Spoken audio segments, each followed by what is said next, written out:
All right. Hi, everyone. Welcome. We're just going to introduce ourselves quickly, and then we'll start with questions. So I can start by introducing myself. I'm Matana. I'm in third year. And we're just going to explain a little bit about why we chose EngineeringPhysics, just so you have a bit of an idea. So when I originally was looking at streams, I kind of was looking at classes that interested me. And I just looked at the second year classes, and I was really interested by the fact that you could take electronics and quantum, and all that kind of just piqued my interest in being in EngPhys. Also, I don't know if any of you had the chance to talk to Dr. Minnick, but when you do, he talks a lot about wanting to understand the fundamental physics behind the application. And that's something that kind of interested me as well. Now that I'm in it, it's still engineering, it's still very applied. You're not doing the science behind it, but you do kind of get this kind of broad understanding of everything, which really ties into the interdisciplinary kind of aspect of iBio.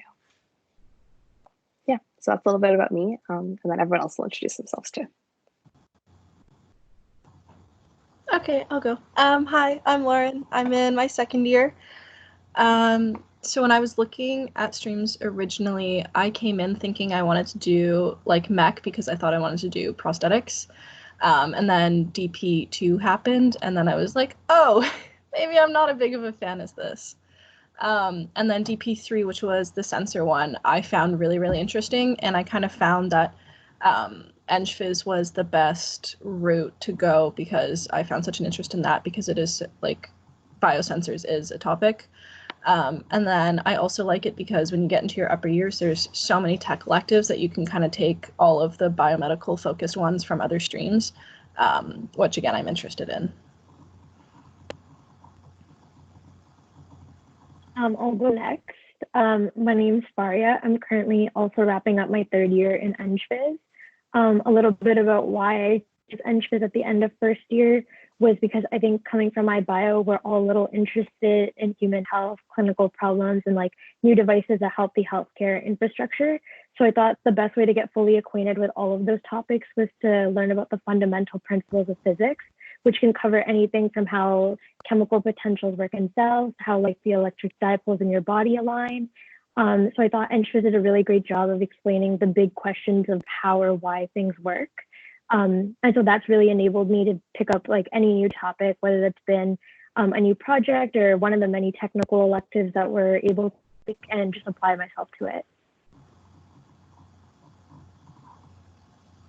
And I guess I'll go last. My name is Terrell. I'm in second year. And my reasons for picking EngPhys really go along with a lot of what the other three people said. I really liked the flexibility in terms of courses that it offered. And as someone who first year wasn't super sure about what he might want to do in the future, I thought EngPhys would be a really good option because it would let me take courses from a wide range of engineering disciplines and science disciplines. And it would also, like the physics courses that we did have to take that were mandatory, were things that interested me as well. So a mixture of the flexibility and also the few things that I was interested in really made it stand out to me as a stream. All right, so that's a little bit about us. We're now going to kind of go into questions, and we have a few questions prepared. And once we go through those, then you're welcome to ask any question that that pops into your mind. So just feel free to like open the chat and type it in, and then we'll answer it from there. So we'll start with the first question. So what was it like transitioning from first year to second year? So the transition for me, like honestly, the thing I noticed the most is like having like, I mean, in high school, obviously all the teachers know your name, and like now in second year, like the profs know your name again, which is like a really nice feeling. And I also like, I think it was a very manageable transition. Like I didn't find myself a ton more overwhelmed than I was in first year. Like, I don't know, I feel like it's like a decent transition. And because you're kind of more interested in it, personally, I found like some of the broad first year courses not as interesting. So when I'm taking courses I'm actually interested in, I'm a lot more willing to put in that work and put in that time. So I don't think it's very unreasonable. It is a little bit harder, but again, it's stuff you're interested in, so it's a lot more worth it. Yeah, I think academically, the transition from first year to second year, really a lot of the second year courses can be kind of a recap of what you did in first year. So like, but obviously it's more stream specific. So in a lot of our courses, like our circuits course, our electromagnetism course, and our mechanics course, we learned or relearned a lot of the stuff that we learned in physics DO3 and EO3. But because we're now like, I guess, confined to the EngPhys space, there was a lot more between the courses that we were learning. So whereas in first year, you would do like some physics and some chemistry and some math and some materials a little bit in 1P10. And there wouldn't be too much connection between everything that you're learning, because in second year, your learning is directed towards EngPhys. The overlap between the courses, so how like circuits relates to E&M, how like quantum relates to computational multiphysics, which is a second year course that we second semester course, sorry, that we take. It kind of makes the course feel a lot more integrated, so you feel a lot more comfortable with the content because you're revisiting it over and over again in all of your classes. So even though we were learning a lot of the same things that we learned in first year, I felt like I was grasping the content a lot better just because of that overlap, which I think is the thing that happens in second year.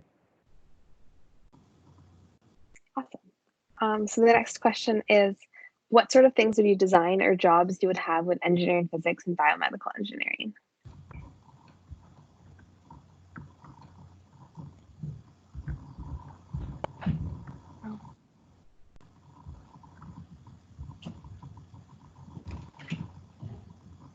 I can take that question if no one. First crack at that one.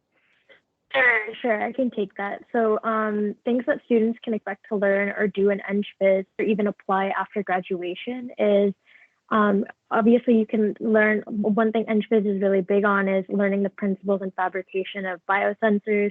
You can do things like build optical systems for disease diagnosis and treatment, and learn the principles of nuclear medicine from courses that are highly integrated with EngPhys, such as medical physics from the science faculty. So the depth of understanding that EngPhys can offer you is really advantageous when you're working in interdisciplinary teams, which you're all really acquainted with in iBio. And it's also really applicable in ultra high tech fields like nanotech, photonics, and nuclear engineering. Yeah, and then just a little bit about jobs. Usually EngPhys is quite big on research. So there's a lot of jobs in kind of R&D if you're looking at industry, or research in like academia. So that's a big thing. And the great thing about EngPhys is that we're very well known for research. So it's really easy to kind of get research positions with profs over the summer, which gives you really good experience for when you do graduate. So if you are interested in that, EngPhys is a great place to be. Then as Faria said, if you are looking at industry and you're more interested in that, you kind of are very well suited to join an interdisciplinary team as almost anything. You can work in an electrical engineering job if you so choose, materials if you wanted as well. There are quite a bit of options there just because of your fundamental understanding of things through EngPhys, and also because of the tech electives where you can specialize your degree.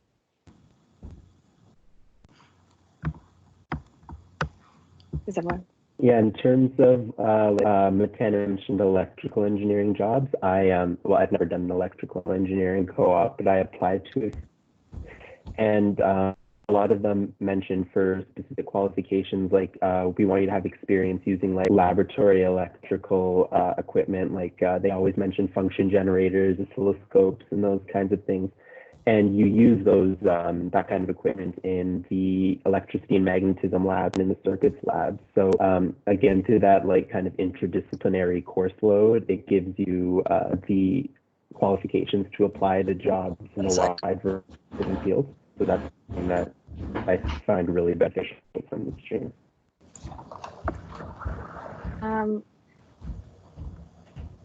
Lauren, are you good? Yeah, or I'm anything to add. Like, I was supposed to be doing research in the summer, so I would talk a bit about that, but I don't really know if that's happening. But yeah, pretty much, like, I know Terrell too, like, we were both set up to have research jobs with EngPhys profs in the summer. We're hoping they're still run, but given what's going on lately, we're not sure. So, like, I was going to work with Professor Kleiman, and what he does is he works on, like, photovoltaics and solar cells and kind of just, like, minimizing like the cost by using like silicone instead of some other materials. So that's what I was going to do. But again, we'll see what happens. Mhm. So the next question is, are your courses more math-based or more physics-based?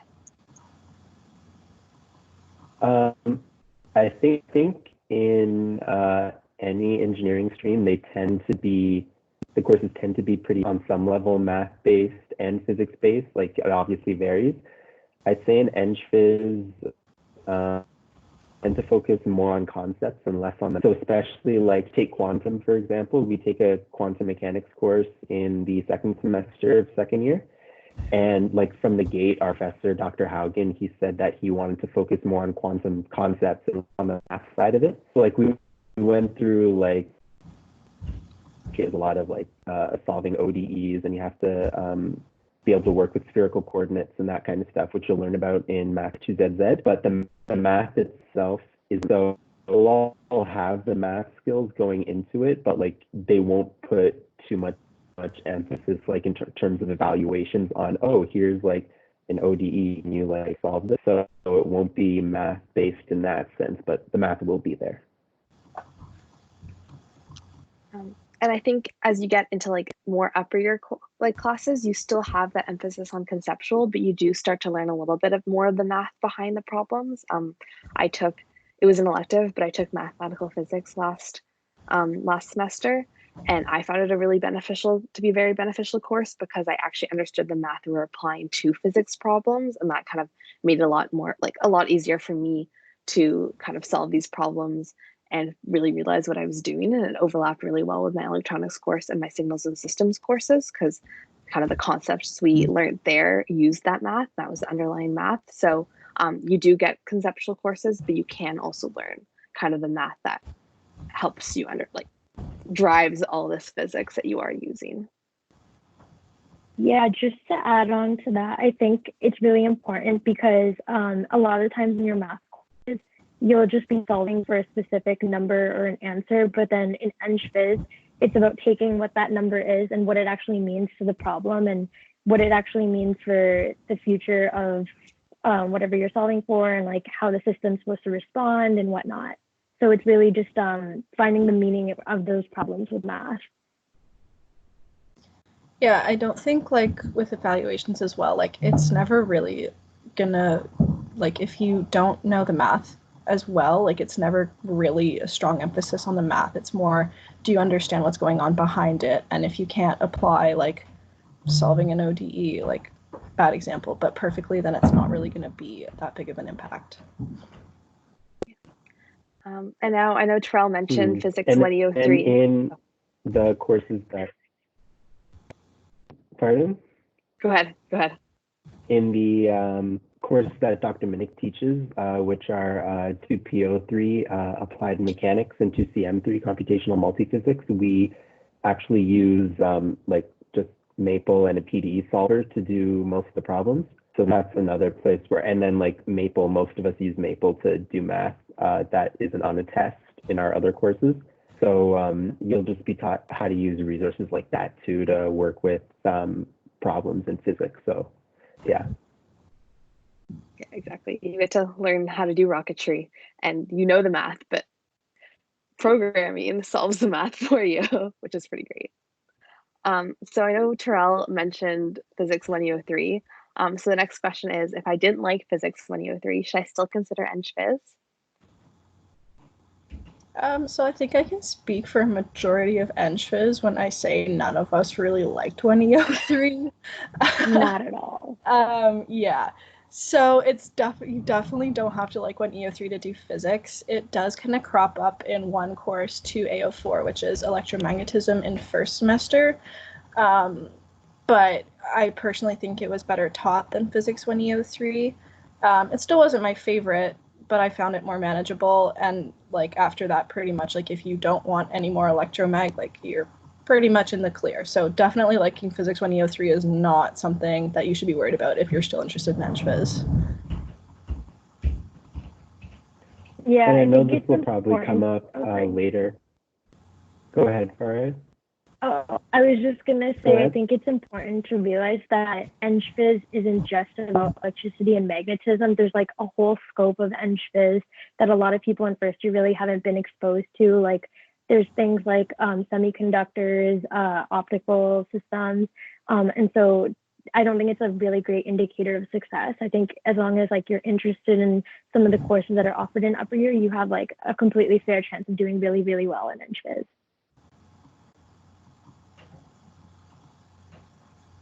Yeah, I was just going to mention that I'm sure we'll talk about this later in the live stream, but if a lot of you are planning on taking Math 2ZZ in the summer, that's actually a really big help with understanding the E&M concepts from 1E03. Because when you, or at least when you relearn it in 2A, our first semester E&M course, there's a lot of vector calculus stuff that goes into it. And they kind of glaze over that in 1E03, obviously, because in first year you don't know vector calculus. But once you understand that side of the math, it makes it a lot easier to grasp.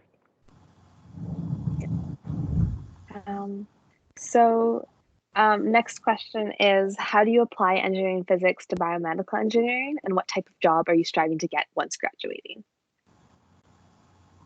So I can talk a little bit about that. I would say, I think we've mentioned it a little bit before, but biomedical engineering and engineering physics goes really well together because you're talking all about biosensors and kind of like medical radiation, like anything related to nuclear in that sense, any like imaging, any medical devices, photonics. So you've got a lot of that overlap. So it really is, you really can kind of use the concepts that you learn in EngPhys and apply them to the healthcare field. And a lot of kind of startup medical companies are looking at that. And then in terms of what job I'm striving to get when I'm graduating, chances are I'll probably do my master's because I think there's a lot of value you can get from doing a master's in biomedical engineering. But then after that, probably work kind of in a medical device company or in imaging, most likely doing R&D because that is a lot of where kind of the biomedical sector is right now. But that's kind of what I'm striving to do with my engineering physics degree.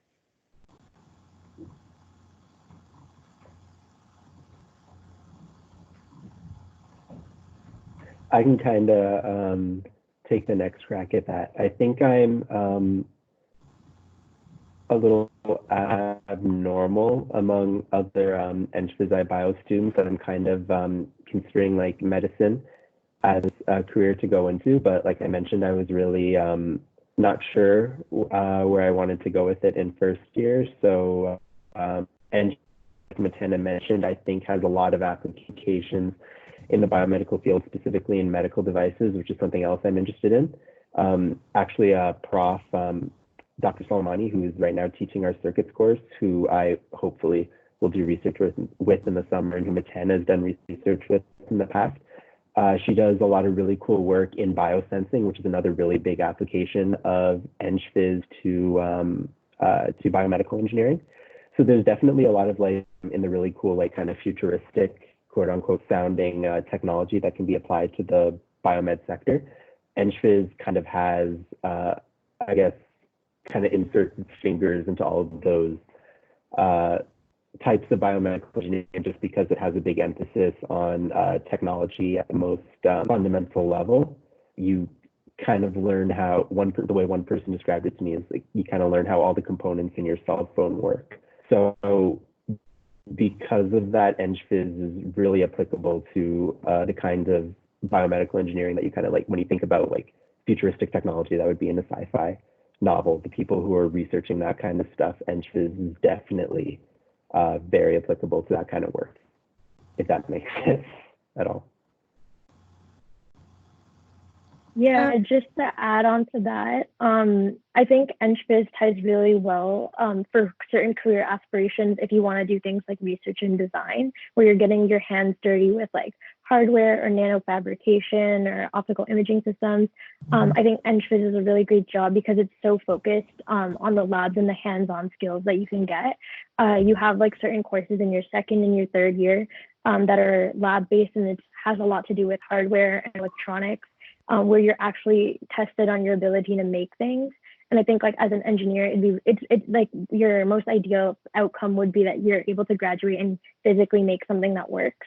And so I think a lot of times when you're working in industry, using these projects that you've done and you've actually made give you a really good leg up in terms of your interview process, because you can kind of speak to it and they have a little bit of proof of your skill sets. Yeah, I don't really have much to add because I'm kind of thinking similar to Matana.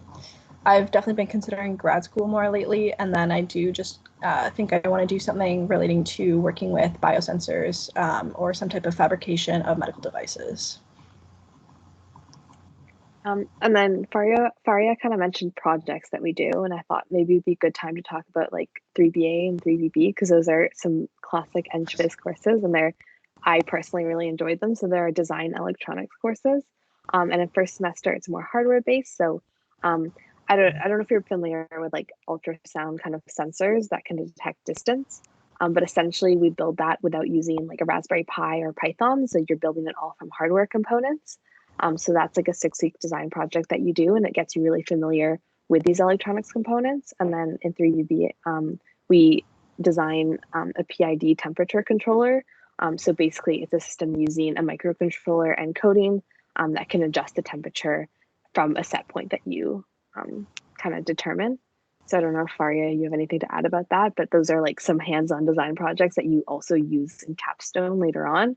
And I don't know if you've seen the quality of capstone that EngPhys produces, but they're quite high. So really hands-on kind of skills that let you build these devices. I think like the third year electronic design courses really set the foundation for capstone. I don't know if anyone's been familiar with, but a lot of times EngPhys students end up competing in the Forge competition with their capstone ideas, or just ideas that they've came up with on their own time, and they've been quite successful in the past. So I definitely urge people to give that a look. Aside from that, I think the electronics project courses have been just really great in terms of solidifying your understanding of electronics and electricity and how to build circuits. I think something that an upper year told me that was like really beneficial was that I think when you start in second year, you're kind of like you're really close to like the big picture. And then as you keep going up in upper years, you're kind of taking a step back and you see that like electronics has a lot to do with quantum, and it's kind of like all your courses are integrating together. So it really helps you understand. So you can kind of see this big picture at the end. So the next question is, what kind of facilities and resources are available on campus for EngPhys students? So I can talk a little bit about that. No, I was going to mention at the beginning of the year, we were all divided up into groups of like 4 to 5 other EngPhys students and placed with like an EngPhys like mentor. So pretty much it's just like an upper year student, and they'll organize like a few meetings through the year, so you kind of get to know them pretty well, as well as the other people in your group. So it kind of gives you like a nice little group of friends if you're not really familiar with anyone else in EngPhys. And your mentor is kind of just there if you have any like questions or need any help, or you're like, hi, can you send me your old 2A test because I don't know what I'm doing? They'll be there for that too. So it's just like a nice upper year support. And it also kind of just reminds you like, hey, people before me have done this, I can do this.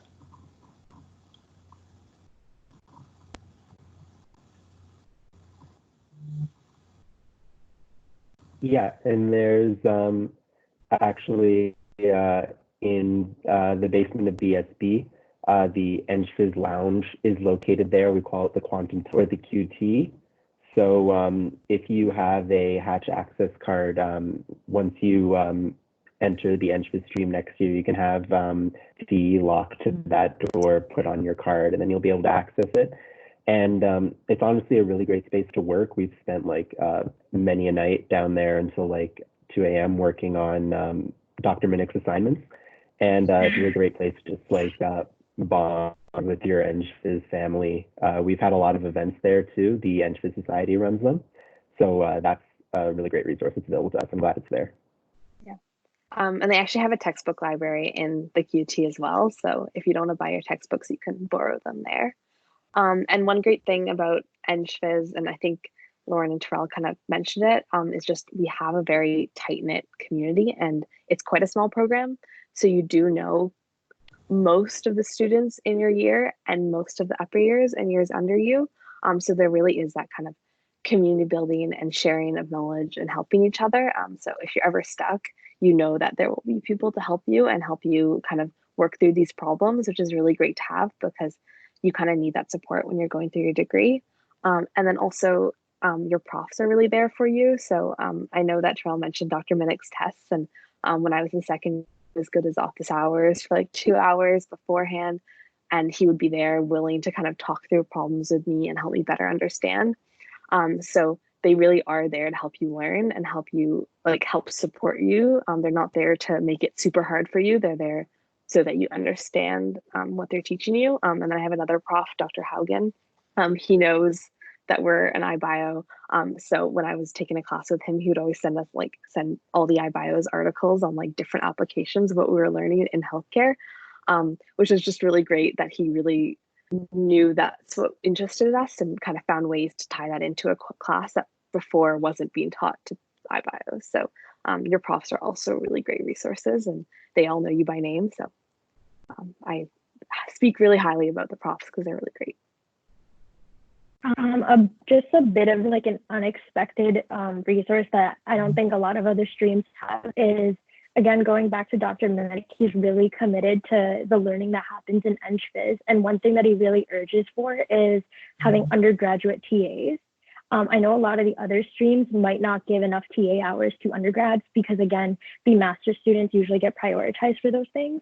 But he really urges so that when you're taking a class like applied mechanics, your TAs are people that are in fourth year or third year, and you generally know them, so they're a lot more approachable for when you have questions. So I think that breaking down that barrier between the student and the TA really helps in EngPhys because you're not really afraid to ask your peers questions.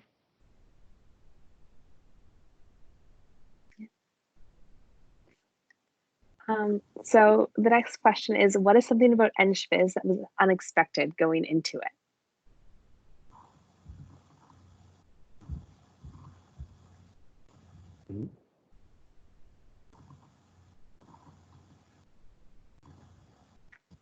I can lead that question if no one can think of anything so far, but something that was unexpected to me was when I came into EngPhys, the learning style differed quite a bit from first year.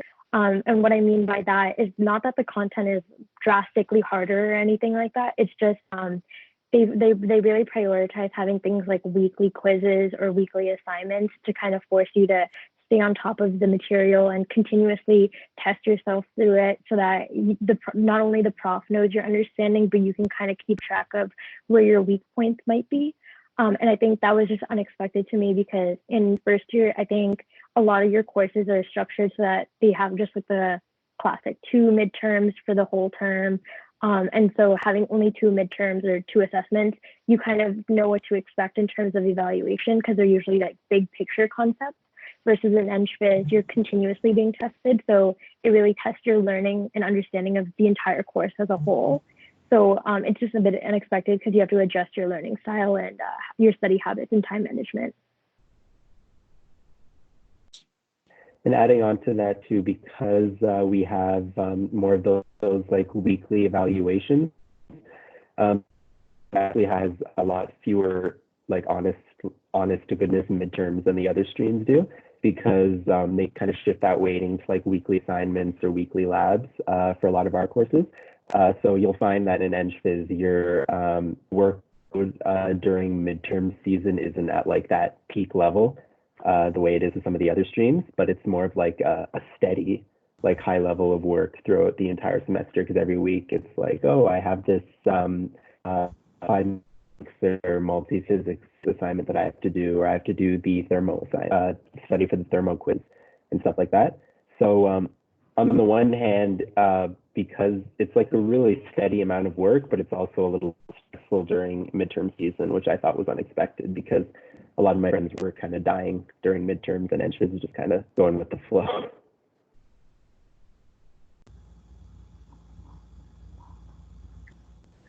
I think for me, I don't know if it was unexpected, but I just think that as you go into upper years, what you learn is just so much more interesting. And I just kind of had my mind open to all these different things you could do with EngPhys and biomedical engineering that I didn't really think of in first year and you didn't really get exposed to in first year. So I just find with all the classes I'm taking, I constantly am just getting all this really cool information about what's going on in technologies that exist. Like I'm taking biophotonics right now and just listening to different ways to do imaging and different ways that is applied to healthcare. I think just always kind of blows my mind. So I don't know if it was unexpected because that's kind of what you want from your degree, but there's so many cool technologies and I love learning about them. Yeah, I think my answer would be kind of similar to Matana's in the sense that like in first year I really found like, okay, you're doing 3 math courses, like math, that's it. And then with like when EO3, it's like, okay, like all of electromag, but in second year you really get a chance to like go deeper into some of like the concepts. So pretty much like we have like circuits, which is like cool because I think circuits are so interesting and it's nice actually being able to like spend time on just a circuits course. And then like also have like 2A, which is like just the electromag course. So it kind of makes it more manageable in my opinion because it's not like for your exam you have the like 30 concepts that you do in first year. It's just kind of like more like deeper understanding of a few more basic ones, not basic, but of a fewer amount in my opinion. So next question is, how would you describe engineering physics to a future employer who has never heard of it before? That was an interesting question. I got it a lot during interview season. And I think the best way that I could kind of sum it up is engineering physics is really focused on the next generation of materials and devices and systems. So we often take our understanding of physics and apply it to systems to kind of innovate and take it to the next level. So in terms of biomedical engineering, I think that can go for things like implantable devices because that fits into the nanotechnology realm. In terms of imaging, I think it's really cool that we have laser optical systems that can kind of help diagnose and treat diseases. So it's kind of just taking our understanding of physics and just pushing the boundary of technology. Yeah, so I've actually started putting a blurb on my resume about what EngPhys is because we do have the skills to do a lot of these jobs, but I think it is true that not a lot of people know what it is. So what I put is that I say it's focused on the application of fundamental physics, including electronics, signal processing, and photonics to solve problems in the biomedical field. And then depending on what job it is, I switch in what the including is, depending on what I'm applying to. But that's kind of my blurb that I put on my resume so that employers know kind of what I'm learning. Yeah, I think kind of like the integration point is an important one. So like you're not just learning electrical or mechanical, like you're kind of learning how to integrate all of that together. And I think that's like a really valuable aspect because it just gives you a wider variety of like how the employer could apply you to your job. Yeah, I think EngineeringPhysics is really about learning the fundamentals of how everything else in engineering works. So, and again, that builds into the integration, between all the other streams, like Lauren just mentioned. Like right now in our quantum course, for example, we're basically learning why chemistry works. We're learning the basis of the quantum model, the atom, and extending that to how chemical bonding works and like all that orbital fun stuff that you learned in high school chemistry and first year chemistry. And then meanwhile, in computational multi-physics, we're combining like thermodynamics, we're combining like mechanics, which is like stuff from civil engineering and mechanical engineering. We're combining in some like material stuff, some electrical stuff. So we're really learning how to not only understand the fundamentals of all the other streams, but how to apply them together to be able to solve a problem. Because obviously problems in the real world aren't just like, this is an electrical engineering problem or this is a mechanical engineering problem. Like you'll never see a company that only hires one type of engineer. They have to hire people with multiple different backgrounds because there are lots of different problems to solve. And engineering physics kind of prepares you to be able to solve any kind of problem because of the, broad outlook of what you're being taught. I think another important thing to add is usually, I know the questions for employers who have never heard of it before, but a lot of times I think the EngPhys program at Mac kind of is similar to other really well-known engineering physics programs. Like U of T's engineering science is really highly regarded and well-known throughout North America in general. So having that is really great because most employers have heard of it and they have a good general understanding in what to expect. So I wouldn't be too worried about it. Most of them do know what it's about. So I have a question from the audience. It kind of ties into like the last question I was going to ask. So the last question I was going to ask was what makes EngPhys interesting? And then our question from the audience is, I've heard EngPhys is very theoretical, which can make it sound boring. What do you guys say to that? So I guess two parts to the question, about it being very theoretical and then what makes it interesting. I think it really depends on the course that you're talking about for whether or not it's theoretical based or not. So for example, like quantum, like, yeah, it's going to be more theoretical based because there's not really many hands-on things you can do with quantum. But with things like circuits and with 2A, like, yeah, sure, you do spend a portion of your time like in class learning the theory behind it all.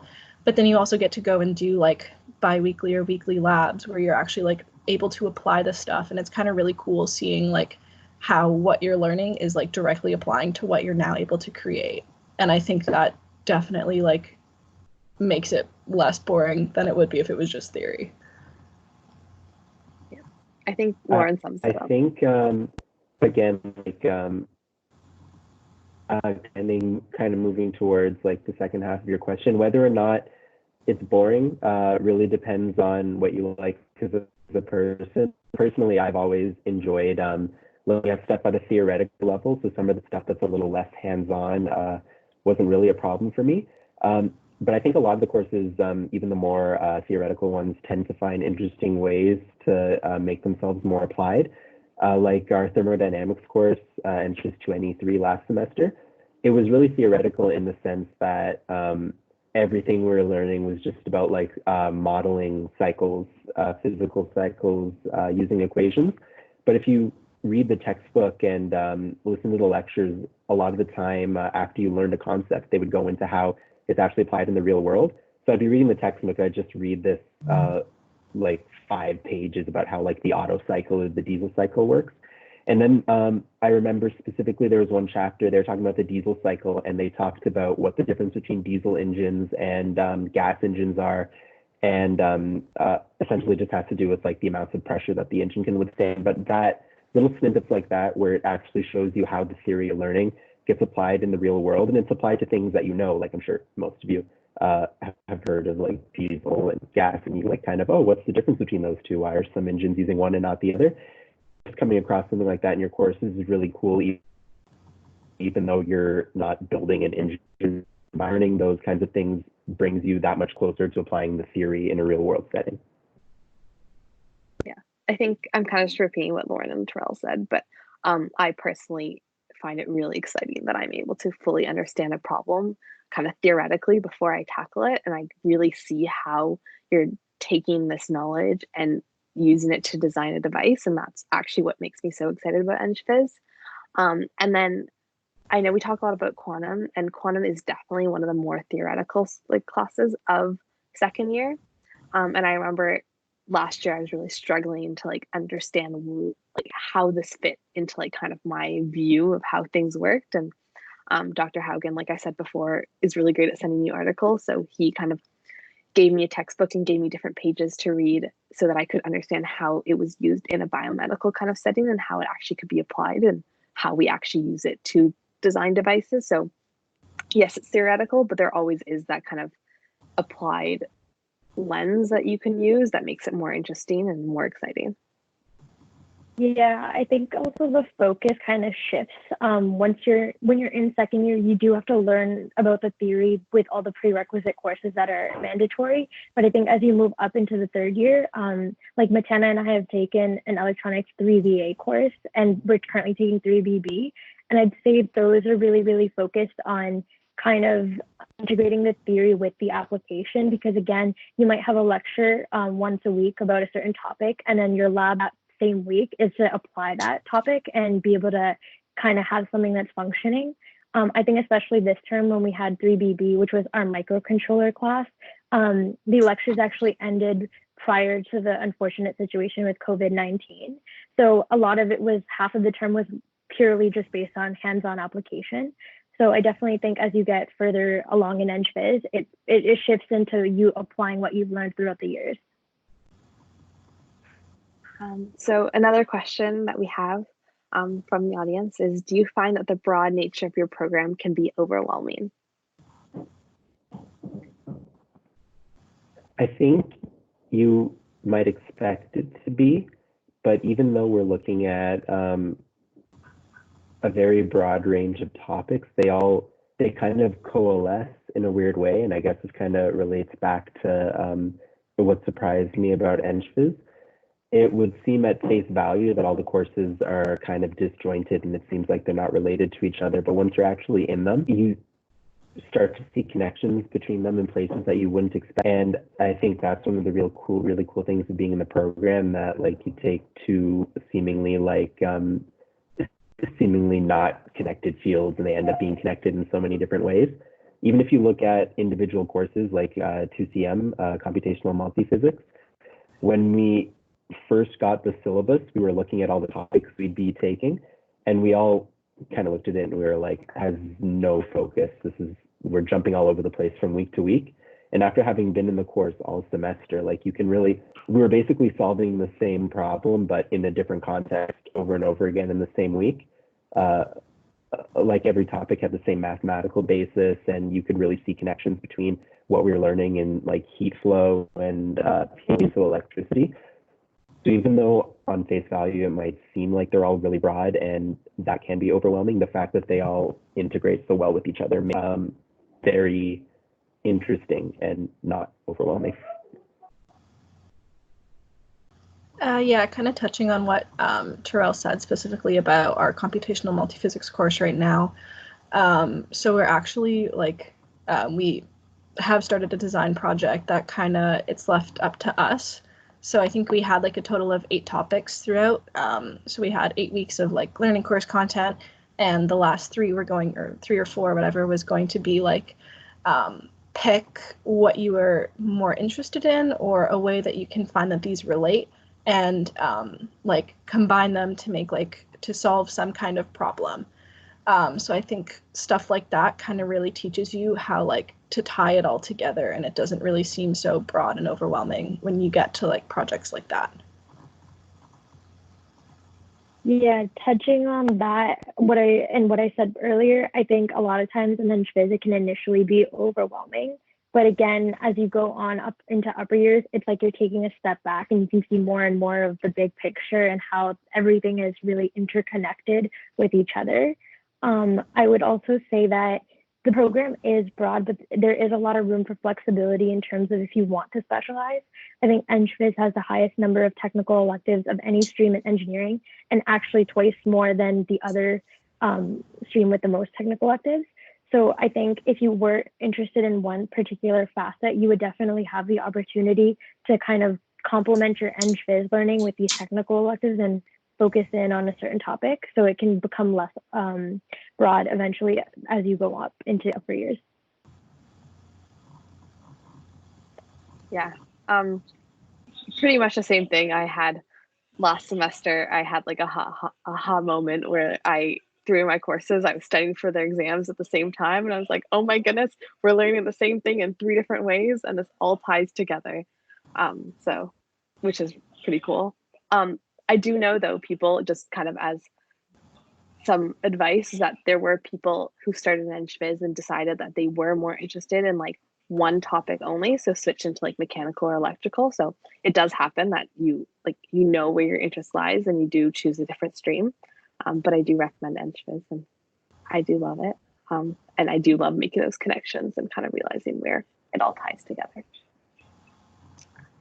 So we're all kind of done the EngPhys specific questions, sorry. So if you have any questions, please feel free to send them in the chat. If not, we have a few kind of general questions that we can keep on going with.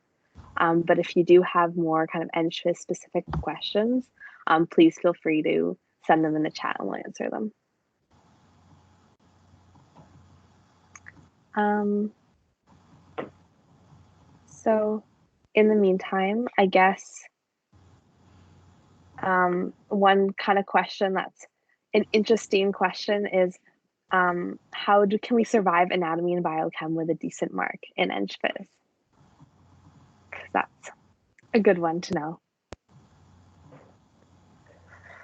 I guess me and Lauren have taken anatomy and biochem most recently. Yeah, I don't want to lie. It's anatomy and biochem are the most stress-inducing courses that we have in second year. Not because they're the most conceptually difficult, because I think our EngViz courses are a little conceptually harder to wrap your head around.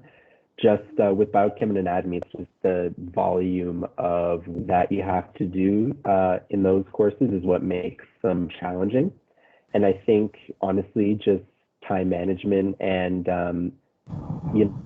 just scheduling properly are the only way you'll get through them, especially with anatomy. Like doing well in anatomy is just purely how much you study it, because you can, with an EngPhys course or any engineering course really, you get away with it at a fundamental level or a mathematical level, let's say.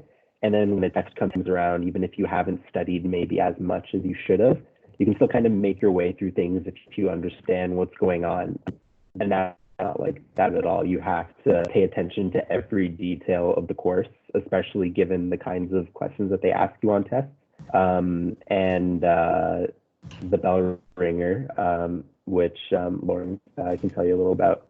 But yeah, honestly, it's just stay on top of your work, manage your time, and stay organized is really the only way around it, I would say. Yeah, so I think like another really important thing when it comes to anatomy particularly is you really have to figure out what works for you. So I personally realized, wow, they talk so fast in lecture that I get overwhelmed and I don't pay attention. But what's nice about anatomy is that every single lecture is podcasted and then posted. So I found what worked better for me. I was like, okay, if I'm going and I'm sitting and I'm wasting an hour feeling like I know nothing, why would I do that when I can watch the podcasts and I can pause the video and I can take time to write down my notes and I can take time to think of questions that I could email to someone. So that I found was something that really helped me like navigate my way through it. And in terms of the bell ringer, like Terrell mentioned, really the only way to do well on the bell ringer is to go into lab. Like you do have to familiarize yourself with the specimen. And I think my biggest advice for that is like you will have a wide variety of TAs throughout your lab and your tutorial hours.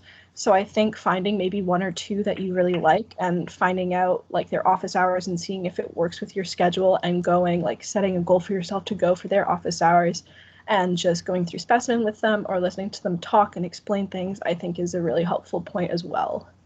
But yeah, there's no way around it. Like it's time consuming. But I don't know, I also think anatomy is one of the most interesting courses we take. It just is the volume of content that is a struggle sometimes to deal with. And biochem specifically, because I know we talked a lot about anatomy, a biochem is basically a big group project over the semester. And most of what you'll be doing is like scouring the internet for research papers on the topic that you're assigned, just trying to wrap your head around it. And then actually, I think they've run it a little differently over the years, but at least the way we ran it, then every 2 weeks, we would meet with our group and our course facilitator and give a presentation on what we found. And that one, again, is just a matter of time management and getting organized with putting time aside to do your research and to meet with your group. That was another big issue we encountered, was because our groups were usually majority health sci, and they tend to have more open schedules than we do. So it was difficult to find meeting times and to just kind of like schedule group meetings around everything that we have to do. So that's one thing to look out for and to keep in mind when you start that course next year. But yeah, biochem, I would say isn't as bad as anatomy, but it is, it's a way of learning that you won't be used to given the other kinds of engineering courses that you take.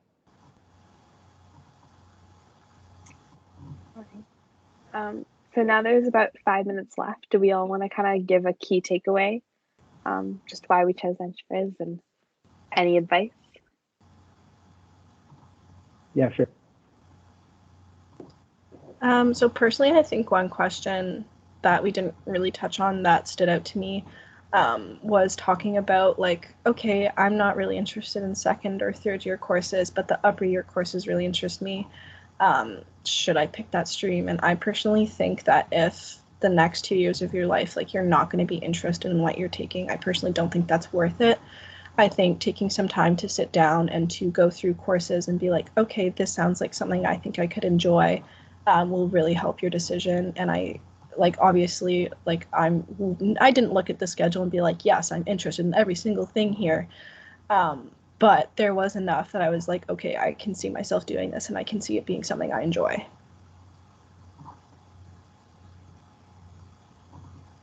I think for me, extreme selection, like very similarly to what Lauren said, is that I kind of approached it 2 different ways. So the first way is that I looked at the courses and I looked at if it interested me and if I could see myself learning this for the next, I guess, 4 years after first year.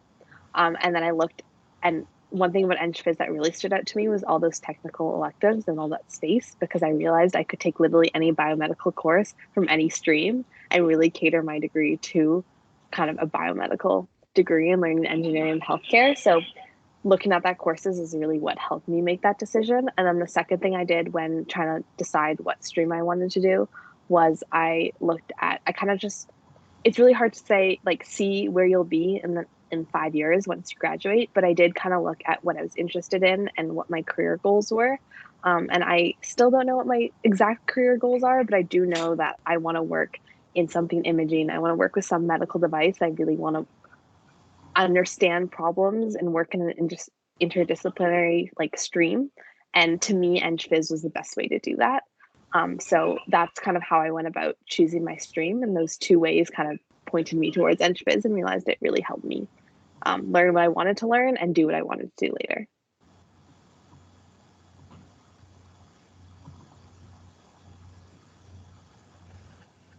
All right, guys, thank you so much to all the reps for doing such a good job tonight and for sharing how you feel about EngPhys. I'm sure it was really helpful to everybody who's watching and who will be watching.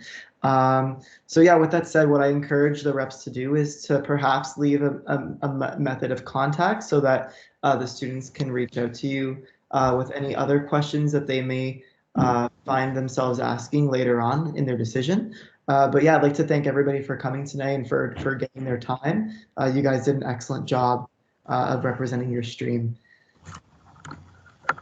So with that said, if there's no other questions and everybody is happy with how the stream went, then I guess we can say have a good night. We can end the stream. And yeah, like I said, if you have any other questions, please don't hesitate to reach out later. Thanks, everybody, and have a great night. Bye, everyone. Bye. Bye, thanks for listening.